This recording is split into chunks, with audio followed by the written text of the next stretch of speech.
Chicago glowed in early winter light, glass towers shimmering like crystal spires, the skyline floating above the river like a dream designed by God himself. And somewhere high among those gleaming windows, Naomi Carter stood in her penthouse office, overlooking the city she had built her life in. To the world, she was the definition of triumph. At 36, Naomi had risen from a small cosmetology booth inside her aunt's salon to become the founder of Carter Skin Labs, a skincare empire known for honoring the beauty of deeper skin tones, tones that the beauty industry once claimed were difficult, unmarketable, or worse, unnecessary. Naomi had taken everything the world tried to erase and carved it into something sacred. Her products sold in 50 countries. She was the face of empowerment campaigns. Celebrities praised her formulas. Journalists described her as a blueprint for modern excellence. Yet success had not hardened her. She moved like velvet, soft, assured, untouched by the chaos that chased others. People said she had a presence, a kind of quiet, radiant certainty that made rooms settle when she entered them. They also said she was blessed in love, because at her side stood Ethan Whitmore. Ethan, the polished hotel mogul whose family name decorated luxury resorts from San Francisco to Vienna. With his clean-cut smile and impeccably tailored suits, he was everything the media adored.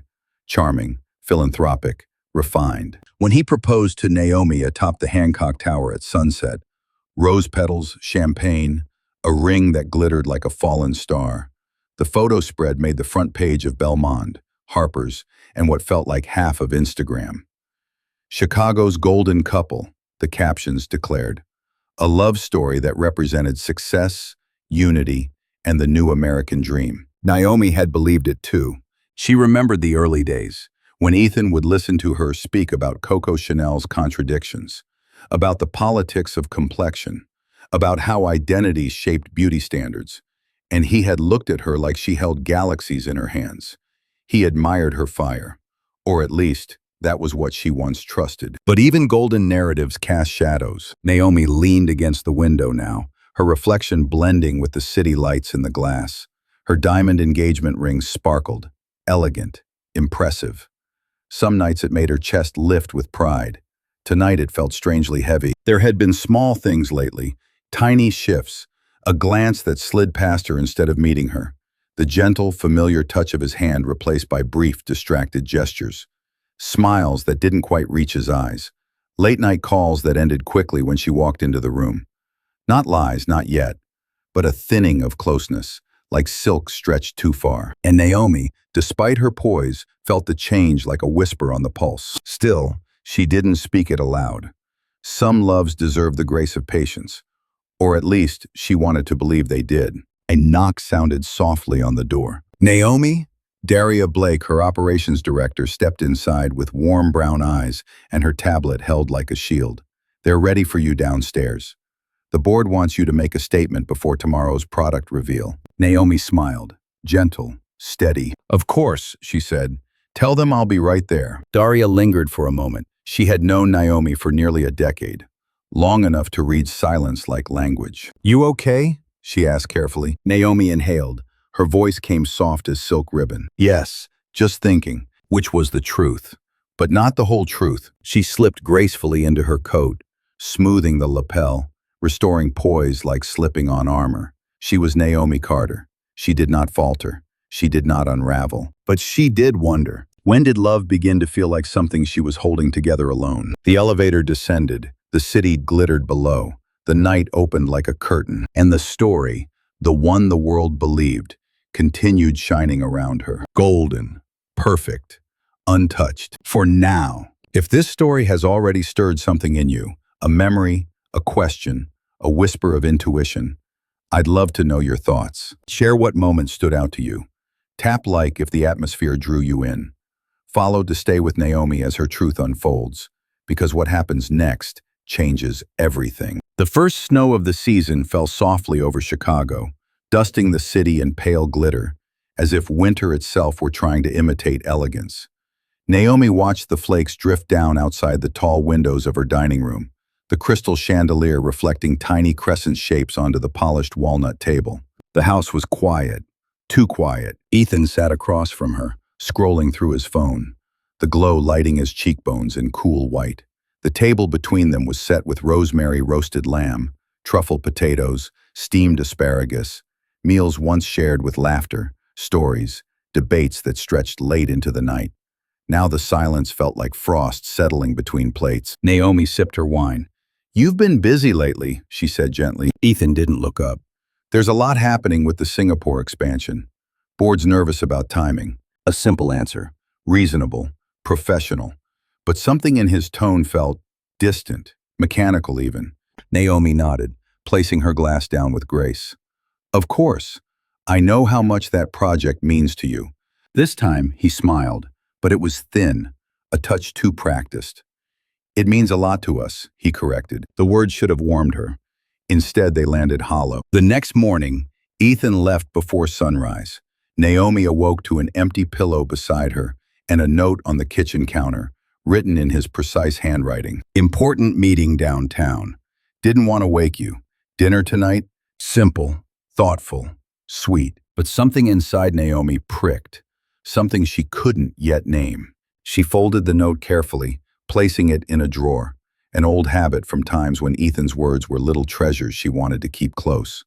Now, the gesture felt like placing a memory inside a glass box. At the office that afternoon, the building hummed with movement, phones ringing, voices overlapping, meetings running on caffeine and ambition.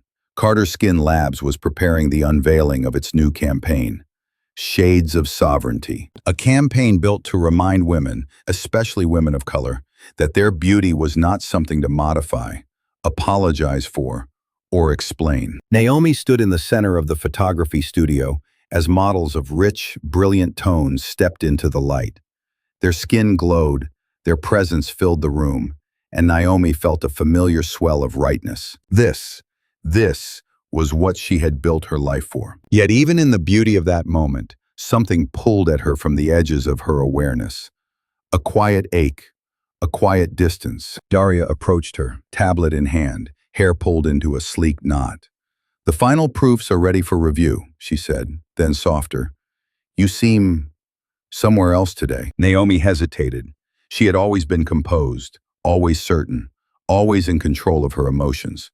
Vulnerability was something she allowed only in the softest corners of her life. "Do you ever feel," she began carefully, "like someone you love is close to you, but the closeness is thinning?" Daria didn't look surprised. She just watched her with calm, steady empathy. "Yes," she said simply.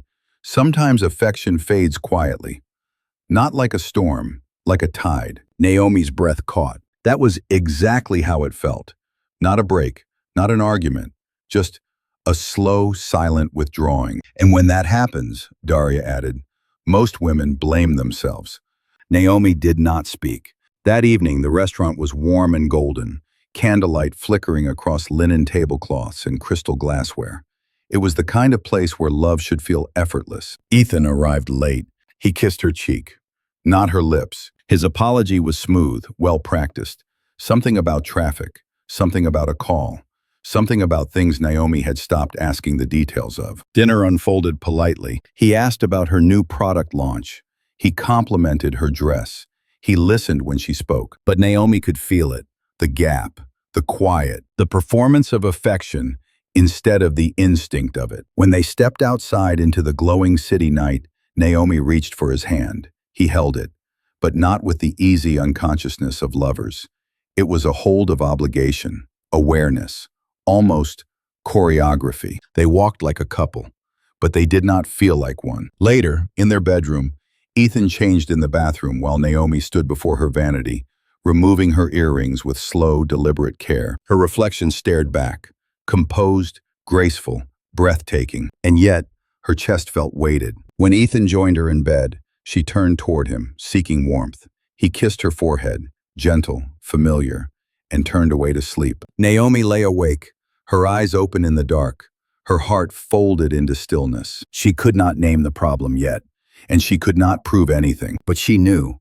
Sometimes love doesn't shatter. Sometimes it fades quietly, like the final note of a song no one realized was ending. And that realization, soft as a whisper, was the first crack behind the glass. The city was alive with the shimmer of early evening, the kind of twilight where everything feels touched with gold.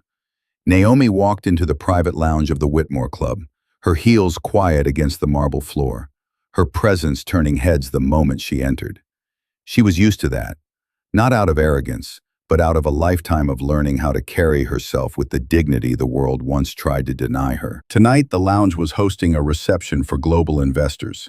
Naomi was not there as a guest, but as Ethan's fiancé, an unspoken emblem of elegance beside his rising empire. She found Ethan near the tall windows, surrounded by men in tailored suits and women who held champagne glasses like delicate promises. He was laughing, a warm, practiced laugh she once believed belonged only to her. When he saw her, his smile shifted into the familiar one, the one that curled just enough at the corner to feel intimate. He kissed her cheek, light, public. "Everyone," he announced, placing a hand gently at the small of her back. "This is Naomi Carter, my partner in everything that matters." The crowd murmured admiration. Her success, her beauty, her poise. Naomi smiled graciously, engaging in conversations with a polished ease. She knew how to make people feel seen, how to listen, how to carry a room. But while Ethan spoke to his colleagues, she noticed something. A detail that might have meant nothing if her heart were not already listening for the faintest change. His phone vibrated. He glanced at it too quickly, and when he saw the name, his expression flickered, just enough for a shadow to pass across his face. Not fear, not guilt, something closer to urgency. The seed was small, barely there, but seeds never seem small when they fall into a place already softened by doubt. Later that night, the two of them rode home in the back of a sleek, black car, the city lights smearing into long ribbons across the windows. Ethan was quiet, scrolling through emails, responding to messages Naomi could not see. She turned her face toward him, her voice soft and steady. "Is everything okay?" Ethan looked up, quick, almost surprised. "Yes, of course." Warm smile, calibrated. "Just work." She nodded. "Of course. Always work." But she noticed something else now. The slight angle of his body away from her. The way his hand rested on his thigh rather than reaching for hers. Once they would have sat entwined, fingers laced without thinking. Now closeness was something that needed to be chosen, and he did not choose it. The next afternoon, Naomi attended a luncheon hosted by the Chicago Women's Leadership Forum. It was held in a sunlit ballroom filled with flowers and soft classical music. Women in tailored dresses discussing investments, mentorship, and the shifting landscape of power. Naomi was speaking to a young entrepreneur when she noticed a familiar face across the room. Anthony Shaw, Ethan's business partner, his laughter sharp and careless as he chatted with board members. She approached at just the right moment, joining the circle with her usual graceful confidence. Anthony smiled broadly. "Naomi!" The woman behind every headline Ethan's been riding lately. The compliment was playful, but something in his tone was sharpened, just a little too aware. "I'd say we both bring something valuable to the table," Naomi replied lightly. Anthony chuckled, swirling the ice in his glass. "Well," he said, leaning slightly closer, his voice casual in the way that means anything but, "let's just hope Ethan keeps appreciating what he has. Investors like stability, you know? Keeps the Carter image shining." The words hit with the quiet force of a whisper meant to be overheard. Naomi smiled, radiant, unshaken to the untrained eye. But inside, something stilled. Carter image. Not Naomi, not the woman, not the love, the image. As if her existence in Ethan's world was less a person and more a calculated advantage. "Interesting," Naomi replied, her tone gentle and cool as winter glass. "I wasn't aware I was being audited for performance." Anthony blinked, the first crack in his careless facade appearing. "I didn't mean—" "It's fine," Naomi said, her smile still soft, but the warmth now deliberate instead of natural. "Truly." But the words had done what words do. They had opened a door. That evening, Naomi walked along the river on her way home, the air sharp with cold. The city lights reflected across the water, trembling as though the night itself was uncertain. She thought of patience, of grace, of love as something nurtured, watered, tended. Yet flowers do not survive if only one gardener remembers to tend them. She thought of Ethan's shifting eyes, the faint hesitation in his touch, the phone lighting up with messages unanswered in her presence. Small things, quiet things, forgettable things, if not for the way the heart recognizes its own unraveling. Naomi paused at the railing, watching the wind ripple over the water. The seed of doubt had been planted days ago. Today it had simply grown its first root. And roots, once they take hold, do not release easily. The winter afternoon was gray and muted, the kind of light that softened the city's edges into watercolor. Naomi stood in the lobby of Whitmore International's headquarters, a towering structure of chrome and glass, immaculate and impressive, much like the man who presided over it. She had come simply to surprise Ethan with lunch, a gesture she once performed effortlessly. No second thoughts, no hesitation, just affection, just love. But recently, even kind gestures felt like stepping into a room without knowing how the air would feel inside. She greeted the front desk staff warmly, exchanging small talk that came naturally to her, then made her way toward the private elevator. As she approached, she saw Daria exiting another lift, her expression thoughtful, her hands wrapped around a folder. "You found him?" Naomi asked. Daria nodded, though something flickered behind her eyes, something like caution. "He's in the executive conference room. Just finished a meeting." Naomi smiled, but carefully. "Thank you." She stepped toward the conference room just as the frosted glass doors closed. Through the translucent surface, she could see silhouettes. Ethan and Anthony Shaw. Their voices were muffled, indistinct at first, until the sound system in the hallway echoed a single phrase clearly through a momentary open channel. "We'll handle the Carter situation once Singapore is finalized." The words landed like cold metal dropped into Naomi's chest. Not Naomi, not my fiancé, not the woman who stood beside me. The Carter situation. The room behind the glass continued buzzing with conversation, unaware of how completely silence had fallen inside her. Naomi did not move. She did not gasp or flinch. Years of boardrooms, red carpets, interviews, press panels, all had taught her to control the body, even when the heart was shattering. Her fingers tightened on the lunch bag she carried. Her pulse slowed to something frighteningly calm. The doors opened, and Ethan stepped out, laughing at something Anthony had said. His expression was bright, easy, unburdened. When he saw her, his smile deepened, practiced effortlessly. "Naomi, what a surprise." She held up the bag, her voice even. "I thought we could have lunch together." He kissed her cheek. Light, polite. The kiss of a man greeting a camera, not a lover. "Perfect timing. I needed a break," he said. "Let's go upstairs." He never saw the small fracture in her eyes. Or maybe he did, and chose not to look at it long enough to recognize it. His penthouse office was warm and stylish, floor-to-ceiling windows overlooking the city, hardwood floors polished to a mirror sheen. Naomi set out the food on the low table near the fireplace. Ethan talked about meetings and travel schedules, about investor dinners and projected expansions. Naomi listened. She spoke when appropriate. She breathed as though nothing inside her had shifted. But her mind replayed the words again and again. The Carter situation. Not Naomi, the woman who once fell asleep with her fingers tangled in his. Not Naomi, the woman who had whispered her fears to him in the quiet dark. Not Naomi, the woman who carved her own empire from nothing but grit and vision. A situation, a strategic position, a piece on a board. "Are you all right?"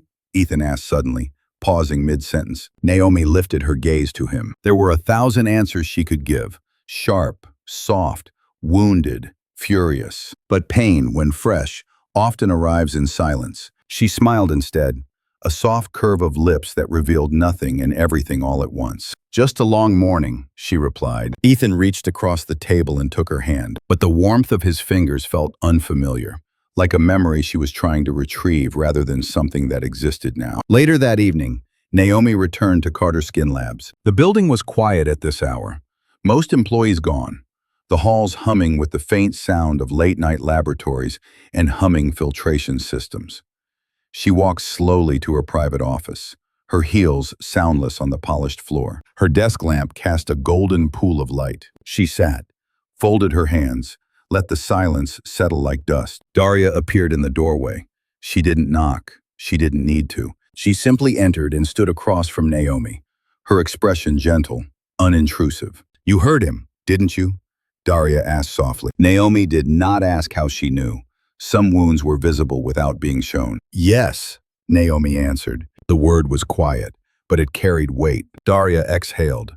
Not relief, understanding. "I'm sorry," she whispered. Naomi looked out the window at the city lights. Soft, flickering, endless. "When did my name become a strategy?" she murmured. Daria stepped closer. "When you became powerful enough to make men reach for you, instead of stand beside you." The truth was not cruel, just precise. Naomi closed her eyes. The seed of doubt had grown. It did not yet bloom into heartbreak, but its roots were deep, alive, spreading. And though she did not yet know it, this was the moment the story began to change. The days that followed passed with a strange quietness, like a room in which a clock had stopped ticking. The city moved, business flowed, success continued to bloom around Naomi. Yet something inside her had fallen into stillness. Not collapse, not despair, just an alert, waiting kind of stillness. A stillness that comes before truth arrives. On a late Wednesday afternoon, the sky was pale and washed with fading winter light. Naomi sat in her study at home, reviewing brand contracts for the upcoming spring campaign. The soft hum of instrumental music played from the speakers. Notes that once soothed her, now merely filled space. Her phone buzzed. Not the elegant chime she had assigned to Ethan, not the warm guitar tone that accompanied Daria's messages. A simple, unfamiliar vibration. Unknown number. Naomi hesitated only briefly before opening it. "You don't know me, but you need to. Please meet me at Cafe Mercer tomorrow at 2 p.m. Come alone. This is about Ethan." The study fell silent. The music continued to play, but it felt very far away. The words were not dramatic. They were not emotional. They were simply true. In that quiet way truth has when it does not need to announce itself. Naomi read the message again, then again. Her heartbeat did not quicken. She felt no shock, just confirmation of something she had already begun to understand. She placed the phone down gently, like one would set down a fragile ornament that should not be dropped, but also does not need to be held too close. That evening, Ethan returned home late. Naomi was seated on the sofa, her posture relaxed, a velvet throw draped across her lap, the fireplace flickering low. She looked serene, almost luminous in her calm. Ethan smiled when he saw her. "There you are," he said, crossing the room to kiss her. "Long day?" Naomi studied his face for a moment, the familiar lines of his jaw, the softness in his eyes that had once been so easy to trust. She wondered when exactly that softness had become a layer rather than a core. "Yes," she replied. "Yours as well?" He nodded, shrugged off his coat, loosened his tie. "Meetings back to back. I'm exhausted." She watched him for a moment. Once, she would have walked into his arms, rested her head against him, let love be something shared in the quiet, everyday ways. But she couldn't step into something she no longer recognized. "Sit," she said softly. "I'll heat dinner." When she returned with plates warmed and garnished with rosemary, Ethan was checking his phone. Smile faint, almost fond, directed at something she could not see. He turned the phone face down when she approached. A tiny gesture, a silent one, invisible, unless you were looking directly at the wound it created. They ate, they spoke, they moved around each other like practiced dancers. And when she kissed his cheek goodnight, he didn't notice that her lips did not linger the way they used to. The next day, Naomi arrived at Cafe Mercer early. The cafe was quiet, filled with soft lamplight and the scent of roasted beans and cinnamon. Snow collected along the windowsills like powdered sugar. She chose a corner seat, private, but with a clear view of the room. At exactly 2 p.m., a young woman entered. She couldn't have been more than 23, a slender figure in a camel coat, her hair swept into a loose knot, her movements graceful but held tight by nerves. Her eyes searched the room until they found Naomi, recognition flashing across her features. She approached slowly. "Miss Carter?" she asked, voice barely above a whisper. Naomi nodded. "Please, sit." The young woman lowered herself into the chair across from her. Her hands trembled slightly as she unwound her scarf. "My name is Lena," she said. "Lena Brooks." Her voice was fragile, but her pain was already formed, already shaped. Naomi listened. She did not interrupt. She did not comfort. She simply allowed space. Lena inhaled, as though steadying herself on the edge of confession. "I didn't know how to tell you," she began. "I didn't even know if I should. but I couldn't keep it to myself anymore. Her hands tightened in her lap. I've been involved with Ethan for 8 months. The cafe seemed to fall away. No sound, no movement, just the quiet truth of a sentence spoken softly into winter air. Naomi did not flinch. Her voice, when it came, was as gentle as candlelight. How did it begin? Lena swallowed. He told me he was trapped, that the engagement was necessary for business, for his board, for investor optics. He said you were strong, brilliant, inspiring, but that he felt unseen, unloved, alone. Naomi exhaled slowly. She had not expected tenderness to be the first thing she felt for this young woman, but she felt it, quietly and clearly, because manipulation was familiar to her. Not from Ethan, but from the world. Why tell me now? Naomi asked softly. Lena's tears rose, bright and unguarded. Because I found out I'm pregnant. Silence settled like snowfall, and for the first time in weeks, Naomi's heart did not feel numb. It felt awake, sharp, clear. The seed of doubt was no longer a seed. It had become a gate, and the truth, whatever shape it would take, was waiting on the other side. For a long moment, neither woman spoke. Snow pressed softly against the cafe windows, blurring the outside world into gentle white. Inside, the air was warm, fragrant with cinnamon and roasted beans, a stark contrast to the cold clarity unfolding between them. Lena sat with both hands wrapped around her mug, though she hadn't taken a sip. Her fingers were trembling. Her lips trembled too, though she held them in a thin, determined line, as if she feared that if she let them soften, she would shatter completely. Naomi took her time with silence. She didn't rush it, didn't fill it, didn't try to soothe it. Some truths required stillness. When she finally spoke, her voice was low and steady. When did you find out? Lena blinked. 4 days ago. And Ethan?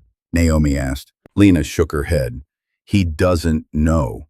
Naomi nodded slowly, absorbing the weight of what wasn't said. The girl had not come to her out of vengeance, not out of desperation, but out of something deeper, a yearning for truth to land somewhere it could be held. Naomi studied her more closely now. Lena was beautiful in the kind of way youth often is, soft, luminous, unweathered. But there was something tired in her eyes, something stretched thin, like a candle burned too far down. Tell me, Naomi said softly, how it began. Lena exhaled, the breath unsteady. I started as a junior PR assistant. I was new, nervous. Ethan, he was kind, patient. He remembered details about my life. He made me feel seen in a place where I felt small. She swallowed, and I believed him when he said he was lonely. Naomi's gaze lowered, lashes sweeping like slow wings. She remembered that feeling, being chosen, being seen, being understood. Such intimacy, in the wrong hands, becomes a tool sharper than any blade. What did he tell you about me? Naomi asked. Lena's face flushed, not from guilt, but grief. He said you were extraordinary, she whispered, that you were brilliance incarnate, that your mind was intimidating, that you didn't need him, that you were destined for greatness and he was just trying to keep up. Naomi closed her eyes once, a slow descent of her lashes. How cruel the world was, that a woman's power could be twisted into someone else's excuse for betrayal. And you believed him, Naomi said, not unkindly. Lena looked up, eyes shimmering. I wanted to. I was young. I thought that if I loved him enough, he would choose me completely, that I could be enough. Her voice wavered. And then I realized I wasn't his secret because of something I lacked. I was his secret because my existence threatened the image he needed you for. The words were truth cut so cleanly, it needed no embellishment. Naomi leaned back slowly, her posture graceful even in sorrow. So you reached out to me, she murmured, not to take something from me, but because you understood what was taken from both of us. Lena's tears slipped free. Yes. The cafe around them continued in its gentle hum, the clinking of cups, the murmur of quiet conversation, the hiss of the milk steamer. But it all felt distant, because at that small wooden table, two lives that had never meant to intersect were now entwined by a single man's choices. And yet, there was no hatred. There was pain, yes. Disappointment, certainly. But beneath those, something unexpected unfurled between them. Recognition. Lena wiped her cheeks, ashamed of her tears. "I don't expect forgiveness," she whispered. Naomi shook her head softly. "There is nothing to forgive," she said. "You are not the one who broke my promises." The young woman looked up, startled. Naomi's tone remained gentle, but behind it was steel. Not anger, strength reclaimed. "Tell me everything," Naomi said. "Not to wound me, not to justify yourself, but so they may understand the truth." Completely. Lena nodded. And so she spoke. She spoke of hotel rooms in other cities, late-night calls made in hallways, gifts given in shadows, apologies offered like currency, promises threaded with future tense and wishful thinking. She spoke of how Ethan had said, "She is my legacy, my reputation, but you are my future." Naomi listened without interrupting. Her heart did not break, because somewhere along the way, it had already broken enough times to form armor from the fractures. When Lena finished, Naomi reached across the table and rested her hand lightly atop hers. The gesture was not pity, it was solidarity. "You are not small," Naomi murmured, "and you were never meant to be hidden." Lena inhaled sharply, because somewhere inside her, something had been waiting to hear those words. Naomi withdrew her hand slowly, rising from her seat. Lena looked up, breath unsteady. "What will you do?" she asked. Naomi fixed her coat, her movements elegant, deliberate, certain. "I will not react," she said softly. "I will not break. I will learn." Her eyes were clear, dark and steady as polished obsidian. "And when I understand the full shape of the truth," she added, voice quiet and devastating, "I will decide what comes next." Naomi left the cafe with the poise of a woman who had just walked through fire and learned that she did not burn. The evening light had thinned into a soft, lavender haze when Naomi returned to her apartment. The city below glittered, as though unaware that worlds sometimes ended quietly, in calm rooms, behind closed doors, without witness or dramatic collapse. She set her keys down on the marble counter and leaned both palms against it, grounding herself in the cool surface. Her reflection in the stainless steel appliances looked composed, almost serene, but her pulse pulsed faintly in her throat, steady and deliberate. Truth had been delivered. But truth, Naomi knew, was rarely complete in its first telling. She needed clarity, not fragments, not interpretations, not the stories a frightened heart tells to justify the unbearable. She needed evidence. Later that night, she called Lena. The girl answered on the first ring, her voice thin with sleeplessness. "I thought you might change your mind," she confessed. "No," Naomi replied softly, "but I need to hear it." A quiet breath on the other end. "I understand." They agreed to meet again, this time in a private co-working suite Naomi reserved for quiet retreats. A space with warm lighting, floor-to-ceiling windows, soft chairs, and no possibility of accidental ears. The next morning, Lena arrived with a small black USB drive tucked inside a silk pouch as though it were something precious or dangerous. Perhaps it was both. Naomi poured tea for them both. Steady hands, steady breath. "You don't have to listen," Lena whispered, staring down at the drive. "It could break you." "I don't want to be the reason." Naomi reached out, gently touching her forearm. "You are not the one who broke anything," she said, quiet but absolute. Lena nodded, swallowing hard. Then she handed over the recording. Naomi loaded the audio file into her laptop. The room felt still, like the air itself was listening. The recording began with the low murmur of voices, male, casual, layered with confidence and careless ease. Ethan's voice emerged first, familiar, warm, cultivated. The voice Naomi once believed could speak no harm into the world. "Marcus, you don't understand. Naomi is the perfect partner, publicly." Naomi's breath caught, just for a moment, not because she didn't expect it, but because expecting pain never makes the first cut dull. The other man, Marcus, responded, "You mean she elevates your public image?" Ethan laughed, a quiet, effortless laugh. "Exactly. She's brilliant, accomplished. She stands for something. Having her beside me makes me look progressive, principled, modern. Investors love it." The words did not ache so much as echo. How many times had she stood beside him, believing their presence together was a shared story, a shared rise, a shared vision. Yet here, In his unguarded voice, she was a strategy. Not a love, not a partner, a calculated asset. Marcus spoke again. And Lena? Naomi did not look at Lena. She already felt the girl holding her breath beside her. Ethan's voice lowered, soft, almost tender. Lena is what I actually want. She's uncomplicated, needs me, doesn't challenge every decision, doesn't push. With her, I can breathe. Naomi closed her eyes, not to shut out pain, but to listen more precisely, to choose presence over collapse. Marcus asked, "So when do you end things with Naomi?" Ethan sighed, not with remorse but with irritation. "After Singapore, once the board signs and the press solidifies our momentum. I need Naomi until then. She's the Carter image, the success story. I can't risk looking like another privileged executive making selfish decisions. Ending things now would be bad optics. The Carter image, the product of her life's work, reduced to marketing veneer." Marcus pushed further, voice skeptical. "And you think you can break off an engagement with the most influential black entrepreneur in the Midwest gracefully?" Ethan laughed, lighter this time, careless. "Of course, I'll say we grew apart, that we realized we wanted different futures.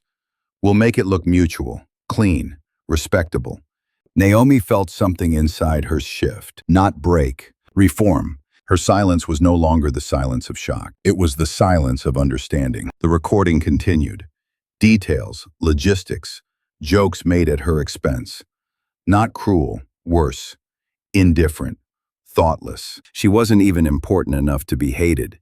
She was simply useful. When the file ended, the room remained still for a long, unbroken moment. Snow fell outside the windows, soft, steady, like the world did not know that something enormous had just changed shape. Naomi opened her eyes. Lena sat very still, waiting for collapse, waiting for fury, waiting for tears. But Naomi did not fall. Her voice, when she spoke, was a velvet blade. "I loved him," she said, not mournfully, but as a historian states a fact. Lena swallowed hard. "I know. He loved what I symbolized." "Yes." Naomi's gaze lifted, clear, unwavering. "You said earlier that you came to me because you couldn't bear to live in the shadows anymore." Lena nodded, tears forming again. "Then we won't," Naomi said quietly. Something like awe crossed the girl's face. "What will you do?" Naomi's answer was calm as winter, precise as a steel edge. "I will not confront him yet. I will not accuse. I will not break my voice on a man who does not deserve to hear it tremble." She stood slowly, every movement unfolding like silk. "I will learn everything he does not want me to know." Her eyes were dark, steady, unshakable. "And then," she finished, voice quiet enough to chill the room, "he will learn who I truly am." The next days unfolded with a calm that did not belong to innocence, nor to denial. It was the calm of a woman who had stepped out of the story others believed she was living, and now stood in the doorway of her own truth, watching, understanding, calculating. Naomi did not retreat into grief. She did not rage or accuse. She did not crumble. She observed. She studied. She learned. The heart had already broken. What remained now was precision. In the boardroom of Carter Skin Labs, sunlight reflected off glass walls, glowing golden against Naomi's dark skin. Her voice moved through financial reports and strategy projections with its usual clarity, every word measured, deliberate, decisive. No one suspected anything had changed. But Daria, seated at the far end of the table, watched her closely. She could read shifts in Naomi the way sailors read storms in the horizon. When the meeting ended, the two women walked together toward Naomi's office. The hallway was quiet, lined with framed campaign portraits of models in rich tones, their expressions powerful, declarative. Women Naomi had chosen for their presence, not their polish. Inside her office, Naomi closed the doors. "Sit," she said softly. Daria did. Naomi did not hesitate. "Ethan intends to end the engagement after his Singapore deal closes." Daria inhaled, slow, not surprised, only saddened by confirmation. "And the other woman?" she asked. "Lena Brooks," Naomi answered. "He told her I was the legacy advantage, the optics, the image that signals moral sophistication to investors." The room fell quiet. Daria did not comfort her. She did not offer outrage or advice or pity. She simply said, "Then we begin." Naomi nodded. That was why she trusted her. The investigation did not begin with vengeance. It began with patterns. Naomi reviewed Ethan's travel itineraries, not once or twice, but across years. She cross-referenced corporate retreats, charity galas, investor conferences, hotel expansion tours. She didn't look for infidelity. She looked for repetition. Patterns revealed intent. Consistencies revealed truth. Habit was the truest language a person spoke. Lena had mentioned certain cities, certain dates. Naomi searched those dates against guest logs, transaction histories, event registers. It was not difficult. Ethan, for all his cultivated brilliance, was deeply predictable. He repeated gestures. He favored the same hotel suite numbers. He booked the same restaurants and ordered the same wines.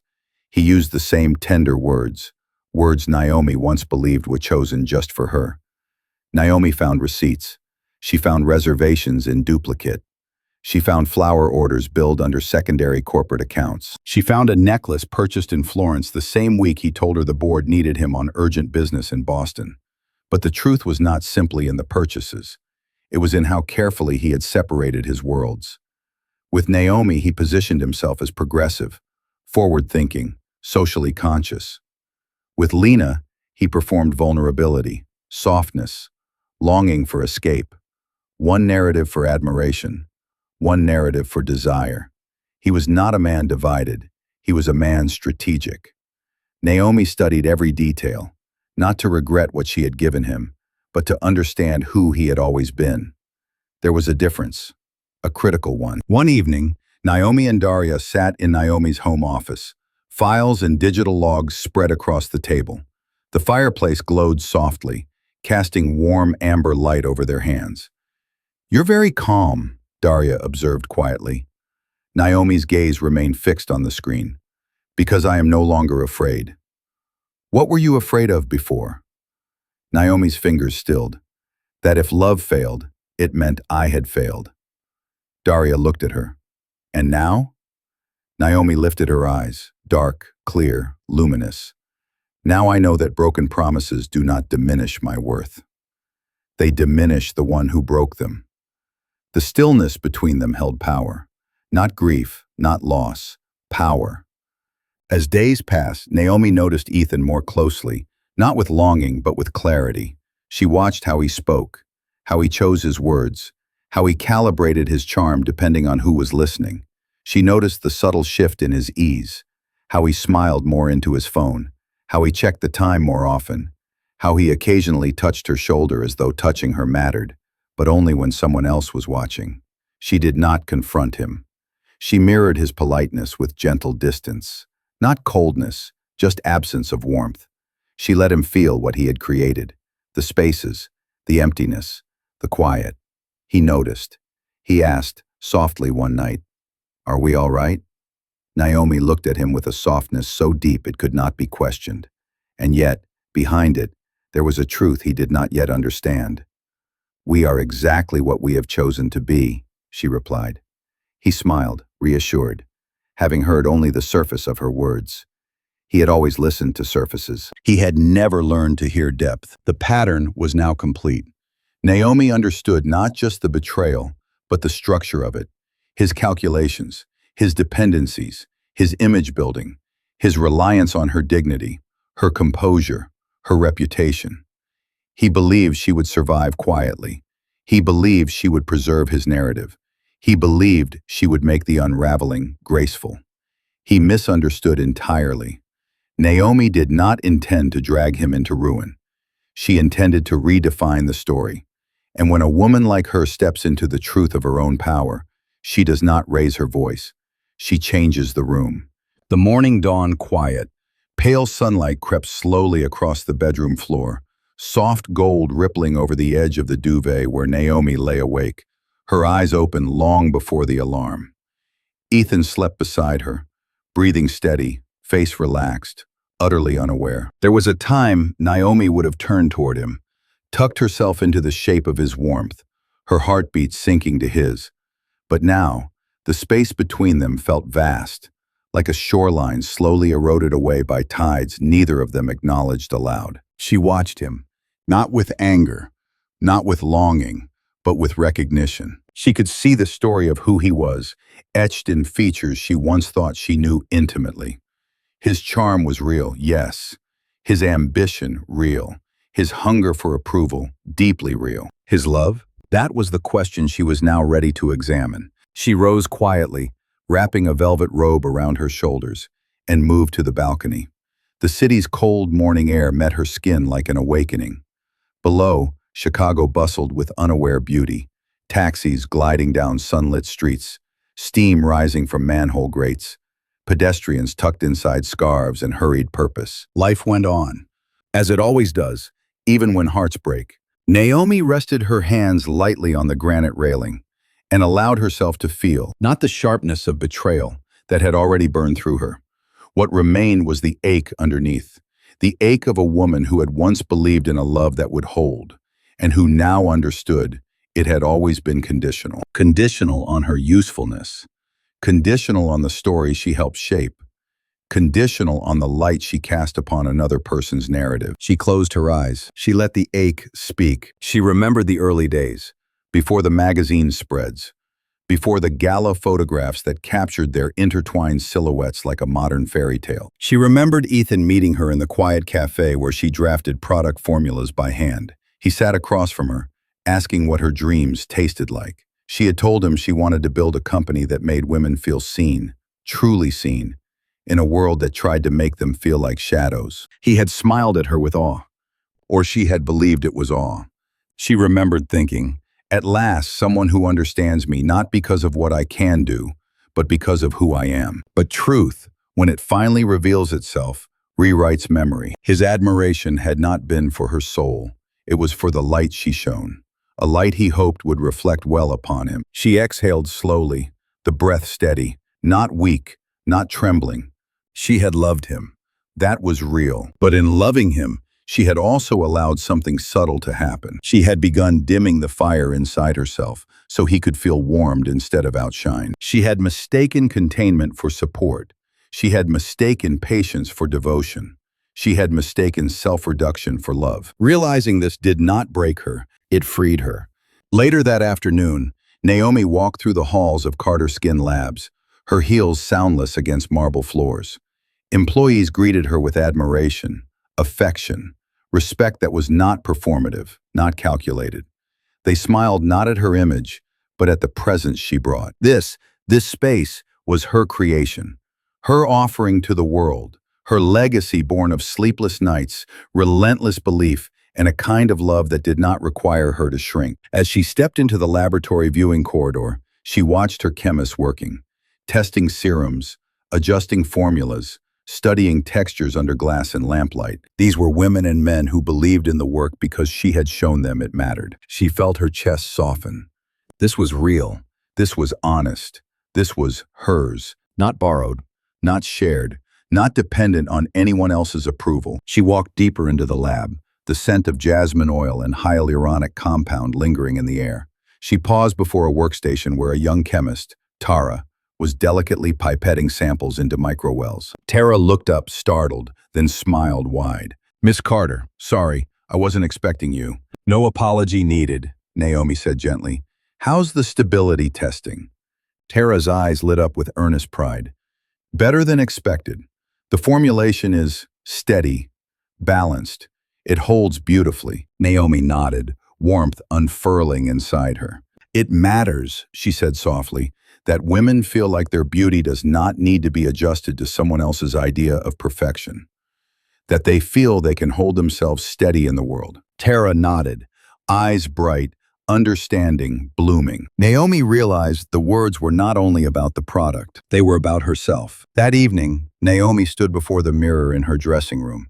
For once, she did not examine herself for flaw or presentation. She simply saw a woman who had loved deeply, who had believed generously, who had given without keeping score, a woman whose heart had been used not because it was weak, but because it was vast. She placed her hand gently over her sternum. There was no fracture there, only a doorway, a beginning. Her voice, spoken only to herself, came quiet and unshakable. I am not a story someone else gets to write.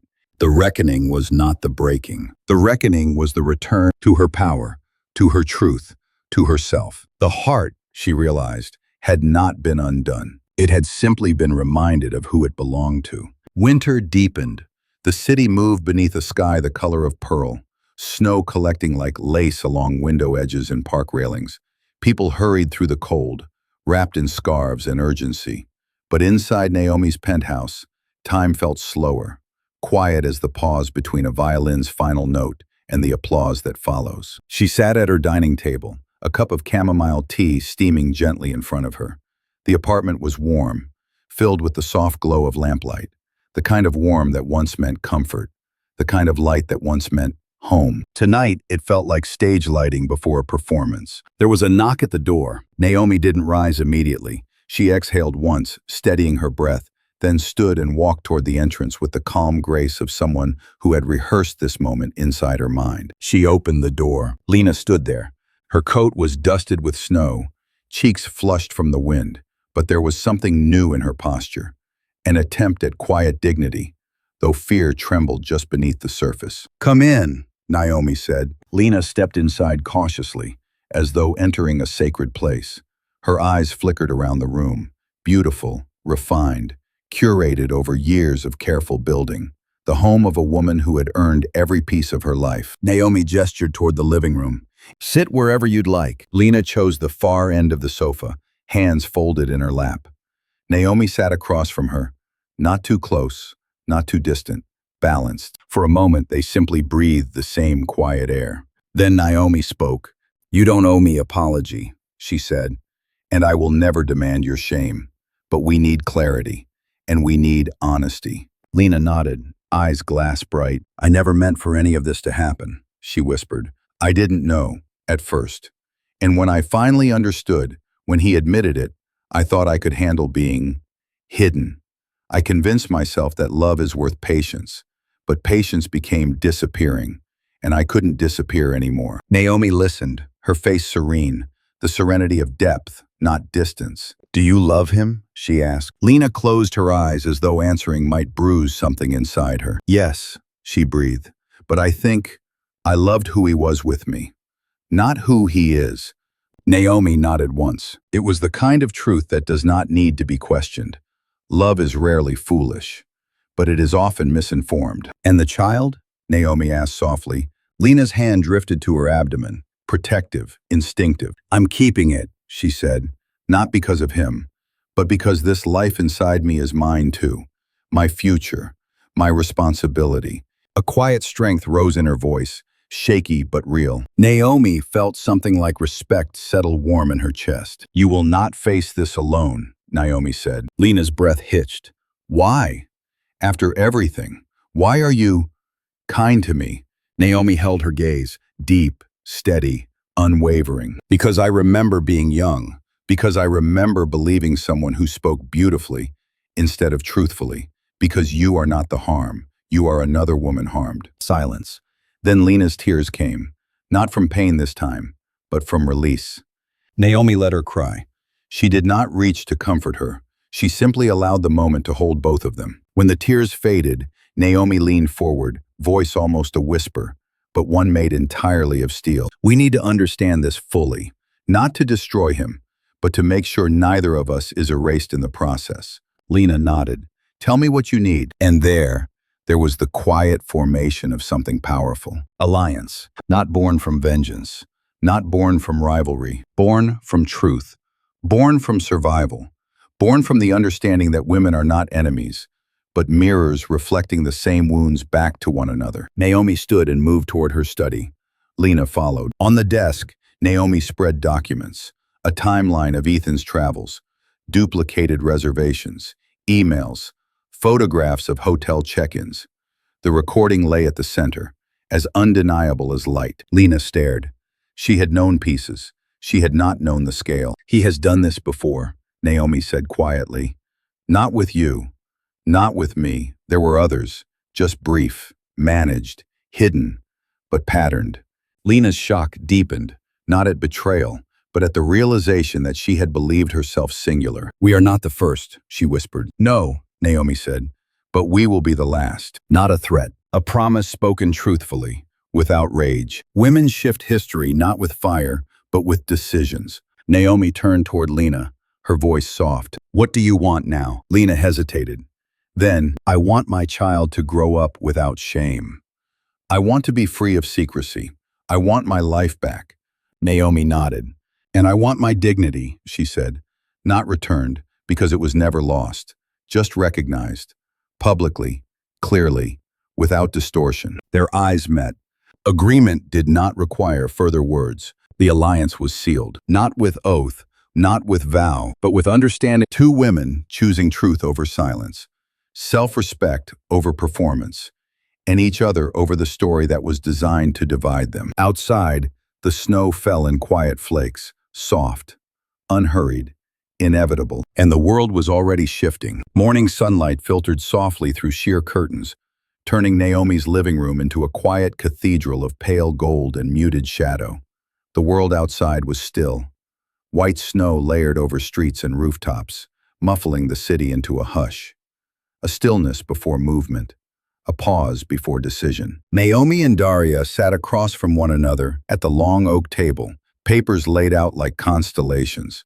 Travel logs, financial statements, public relations timelines, board contacts, investor networks. There was no urgency in the room, only intention. Ethan believed power was something displayed. Naomi understood that true power was placed with precision, like a single bead of water falling onto glass and changing how the light refracted. "We cannot be reactive," Naomi said quietly, fingers lightly tapping the edge of a document. "We must move in sequence. Controlled, seamless." Daria nodded. "We are not fighting him. We are outgrowing him." Naomi's lips curved, not in pleasure, but in recognition. Yes, this was not a war. It was a continuation of her becoming. The first step in the strategy was positioning. Naomi began attending events alone, arriving not with absence in her presence, but with presence in her presence. The change was subtle, a different cut in her dresses, a calmness in her posture that did not ask to be admired, but was impossible not to notice. A quiet glow of someone who had returned to her own center. At a charity dinner, a well-known journalist approached her. "No Ethan tonight?" he asked, curiosity carefully disguised behind a sip of champagne. Naomi smiled gently. "He's busy with expansion meetings.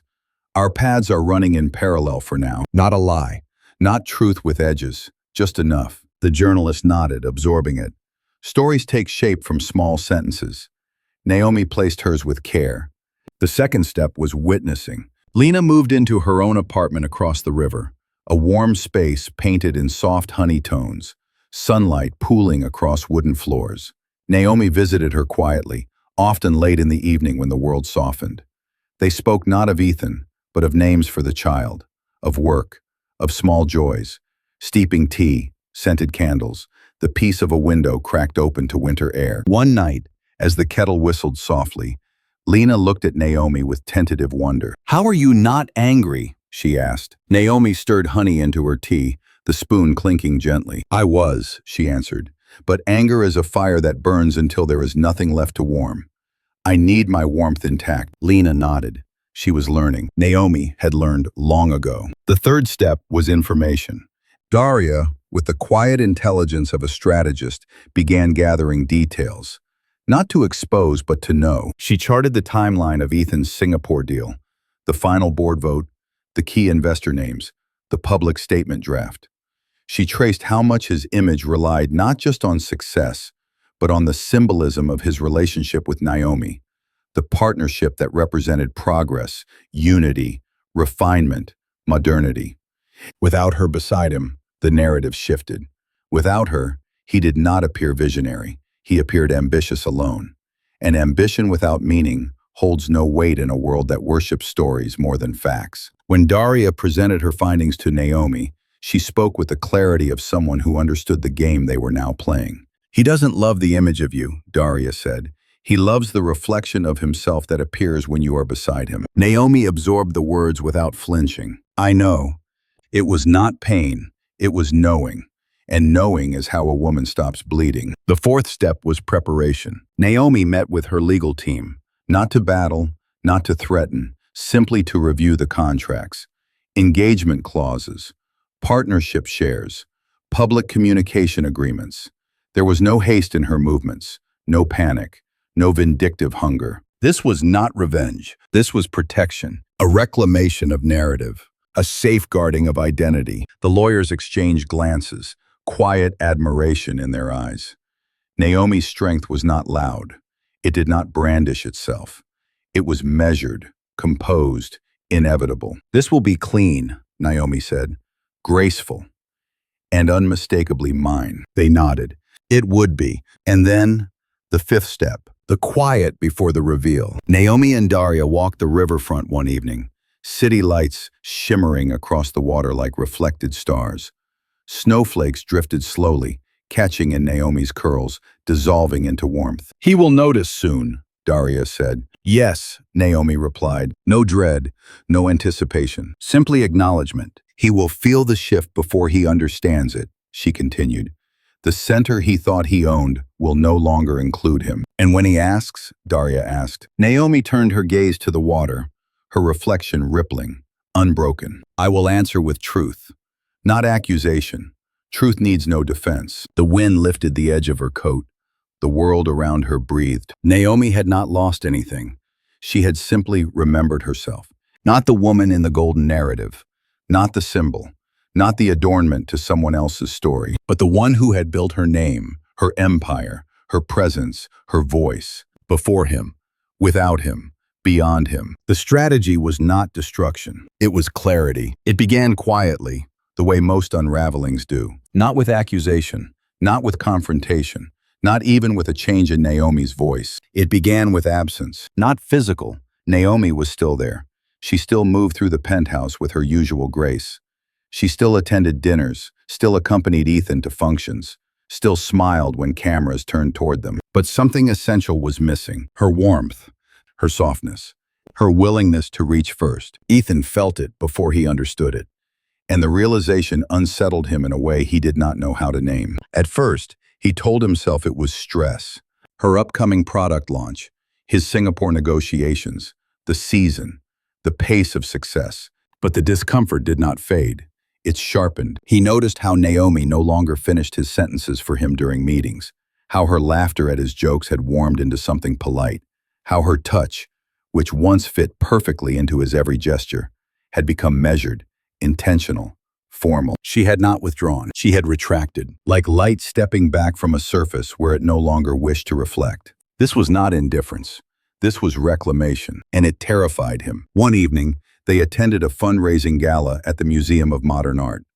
Photographers circled like constellations of flash and whisper. Naomi wore a black satin gown that flowed like water, simple, elegant, devastating. People turned when she entered, not because of the dress, because of her. Ethan reached for her hand as the cameras flickered. Naomi let him hold it, but her hand did not soften into his. It rested, light, as though it might drift away at any moment, and the cameras caught it. A woman radiant, a man holding on just a bit too tightly. Later, at their table, someone asked Naomi about her company's next campaign.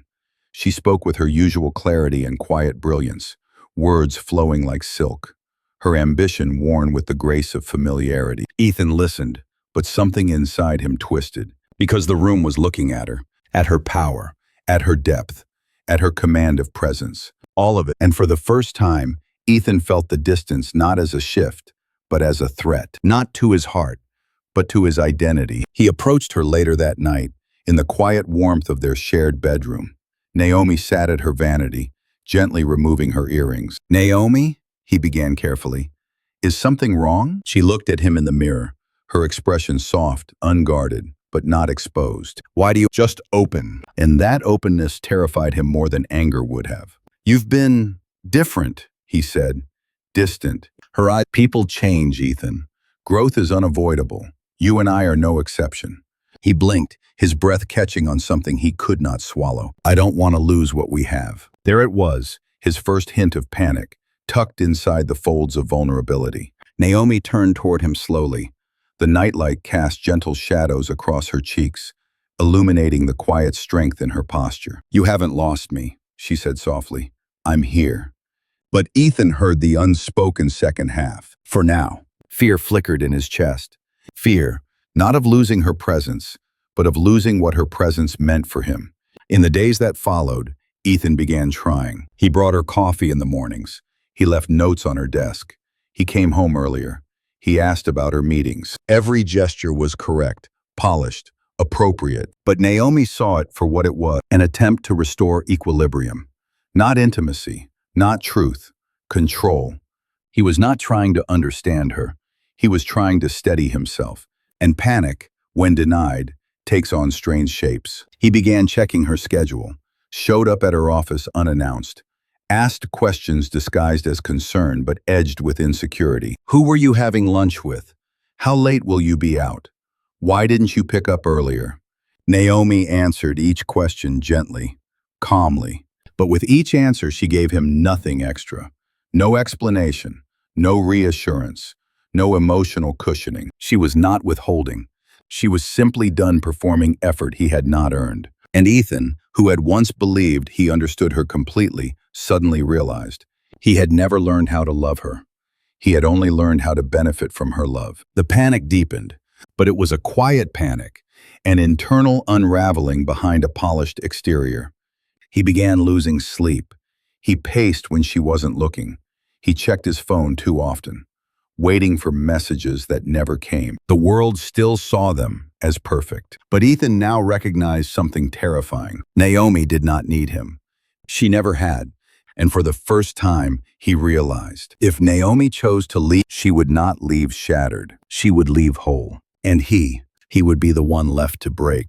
The evening arrived without ceremony. No storm, no dramatic skies, just a quiet winter night, the city humming softly below the penthouse windows, lights flickering like a field of distant lanterns. Naomi stood in the living room, the fireplace casting slow amber light across the hardwood floors. She wore a soft ivory sweater, her hair loosely gathered at the nape of her neck, a picture of calm so complete it would have unsettled anyone who knew how to look closely. Ethan entered, coat dusted with snow, shoulders tense with the quiet agitation of a man who has been searching for the shape of something he cannot yet name. "Naomi," he said, voice tentative. She looked up from the glass of water she held. Clear, steady, unhurried. "You're home early." He hesitated, watching her with the caution of someone finally aware that a mistake has already been made, long before this moment. He moved toward her, stopping a few feet away, close enough to reach for her, but far enough that touching her now felt uncertain. "Can we talk?" he asked. Naomi gestured to the seat across from hers. "Yes, I think it's time we do." They sat, facing one another, the fire between them, warmth flickering along the edges but not crossing the space. For a moment, the room was silent. Then Ethan exhaled. "I feel like you're slipping away," he said. His voice cracked, not loudly, but in the quiet place where truth first reveals itself. Naomi did not rush to respond. "You feel distance," she said, "but you don't yet understand its cause." Ethan ran a hand through his hair, unsettled. "Then tell me." "I'm trying, Naomi. I want us to be okay." She watched him, his anxiety, his confusion, his fear. For the first time, she saw all of it clearly, not through the soft focus of love, but through the clarity of truth. "You are trying," she said gently, "to preserve your idea of us, not the reality of us." His eyes flickered, hurt, defensive. "That's not fair." She tilted her head slightly. "It isn't, if you believe that love is defined by intention alone." She set her glass down, hands folding loosely in her lap. "But love is defined by impact." He didn't speak, so she continued, soft, precise, unwavering. "You have been preparing to leave me." His breath stopped. The fireplace crackled softly, almost polite in its interruption. "I don't, Naomi, what?" She didn't raise her voice. She didn't need to. "I know about the Singapore timeline, about the plan to dissolve the engagement afterward." A pause. "And I know about Lena." The room stilled. No outburst, no denial, just the quiet collapse of a lie that had already known it was ending. Ethan's face drained of color. "How?" he whispered. It doesn't matter how, she said. What matters is what you did. He leaned forward, voice shaken, desperate. It wasn't like that. I was confused. It wasn't. Naomi lifted a hand, stopping him. Not harshly, but with elegance so firm it was impossible to push against. Let me speak. He sat, breathing hard. She didn't look angry. She didn't look broken. She looked illuminated by a truth that had taken shape slowly, like dawn. I loved you, she said, fully, cleanly, without reservation. I believed we were building a life together, two people choosing to rise side by side, a heartbeat. But you didn't want to rise beside me.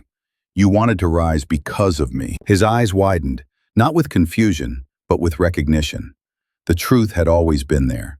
He had simply relied on her love to keep him from seeing it. You needed my light, she said softly, but you never learned how to stand in your own. He stared at her, eyes glassy, chest tight, a man finally seeing himself without the reflection he relied on. I do love you, he said broken. Naomi, I do. She believed him. Love had not been false. It had simply never been equal. I know, she whispered, but you love me as a symbol. As proof that you were the kind of man who could love a woman like me. He bowed his head. Naomi continued, not cruel, just true. And when loving me required depth, honesty, accountability, you sought comfort somewhere easier. Silence. Heavy. Full. Undeniable. Ethan's voice cracked, barely audible. What happens now? Naomi stood, walking to the window. The city below shimmered, a vastness that belonged to no one and everyone. When she turned back toward him, her expression held no sorrow, only freedom. We end this, quietly, she said, with integrity, with dignity, without spectacle. I will not destroy you, Ethan. His head lifted, hope flickering. But, she continued, and her voice became something sacred, I will not stay. Something inside him broke, not loudly but completely. Naomi stepped closer, not to comfort him, but to offer truth one final time. You were a chapter, she said, not the story. And with that, the night shifted. Not with rage, not with regret, but with release. The world did not break when Naomi left. The city continued its restless shimmer. Cars still crossed the bridges. People still hurried through the streets, lives stitched with small urgencies. Skyscrapers glowed like polished bone in the winter sun. Life went on, indifferent. And Naomi, she went on too. But something inside her had shifted in a way that felt irreversible. Not shattered, not ruined, simply reorganized. Like a house that had been lived in too long without rearranging, and suddenly, every object had been placed exactly where it always belonged. The engagement was dissolved quietly. No tabloid frenzy. No public statement beyond a shared, simple announcement. We have chosen to move forward individually, with respect and gratitude for the time we spent together. People read it over their morning coffee, nodded, and continued scrolling. The world did not pause to ask for details. And yet, the people who understood love understood enough. There was sympathy, whispered admiration, speculation spoken softly between colleagues who had watched Naomi shine beside Ethan and now watched her shine alone. But Naomi did not listen to any of it. She was busy rebuilding the interior of her life, which is to say, she was remembering herself. Ethan stayed in the penthouse for 2 weeks after the dissolution, sleeping on the other side of the apartment like a ghost who had not yet learned he no longer belonged there. Their conversations were cordial, considerate, but increasingly thin, threads fraying into silence. One morning, Naomi woke and found his coat gone from the entryway, the scent of his cologne missing from the hall, the last of his shoes no longer beside hers. He had left without a word, not to punish, not to flee, but because he understood that presence was no longer permission. Naomi stood in the doorway of the now empty guest room and felt nothing break. It was simply quiet, and the quiet was good. Lena's world, too, began to change. She attended her first prenatal appointment alone, sitting in a waiting room filled with muted televisions and the soft rustle of magazines. Naomi met her afterward at a cafe with tall windows and warm light. Lena's cheeks were pink from cold and uncertainty. I thought leaving him would feel like losing something, she said as she wrapped her hands around her cup. But it feels more like finding space. I don't know who I am yet, but there's room now to become her. Naomi smiled gently. That's all healing is, she said, making space where pain used to live. They talked about baby names again, slowly, thoughtfully, like choosing names for stars.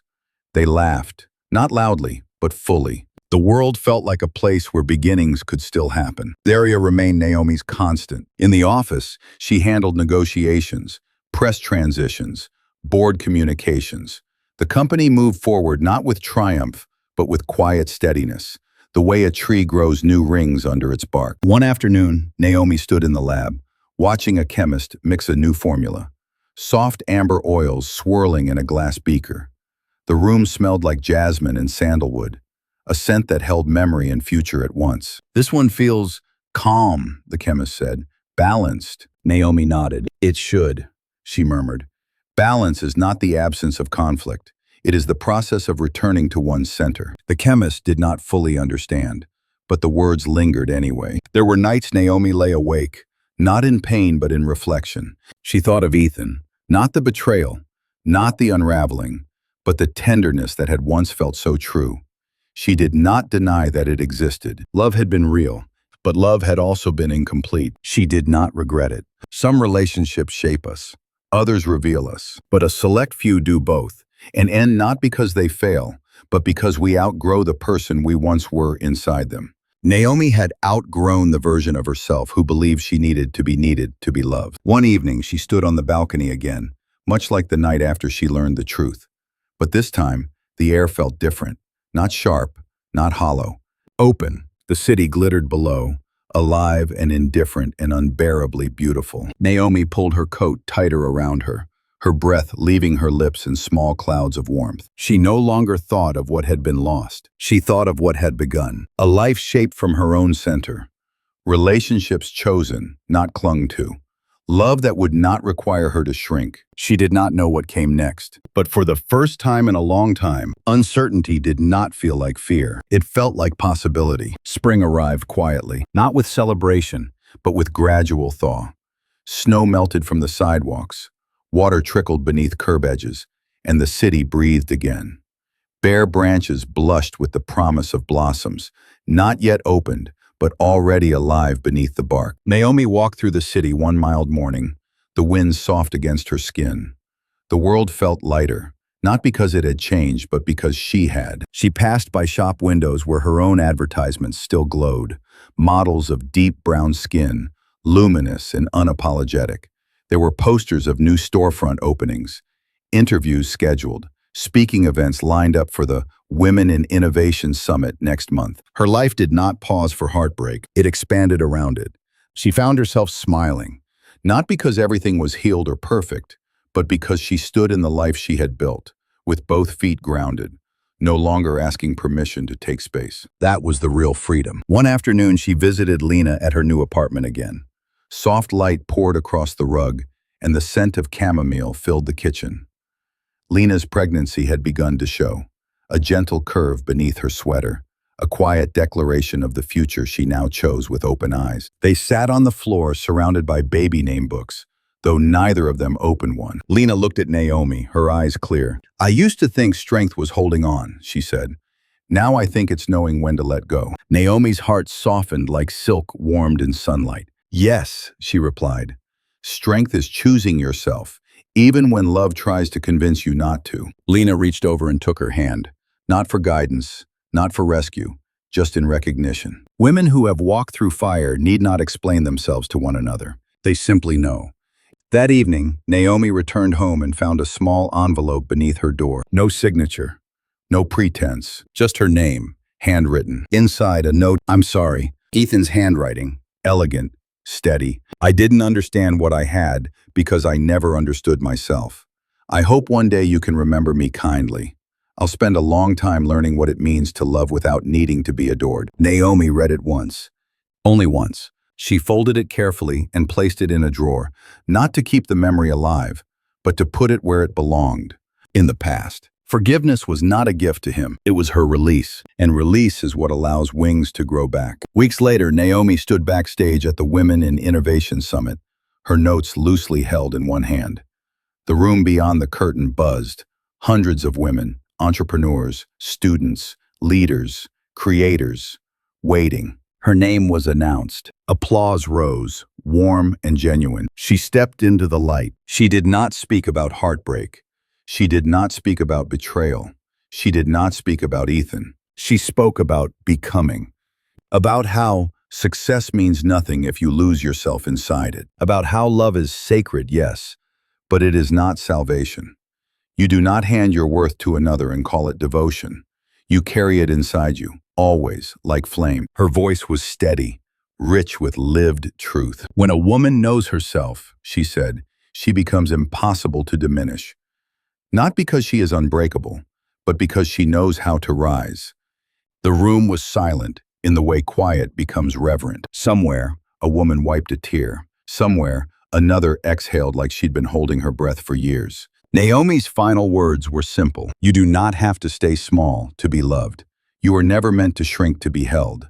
Stand up, stand forward, stand as yourself. The audience rose in a wave, applause not loud but full. Naomi smiled.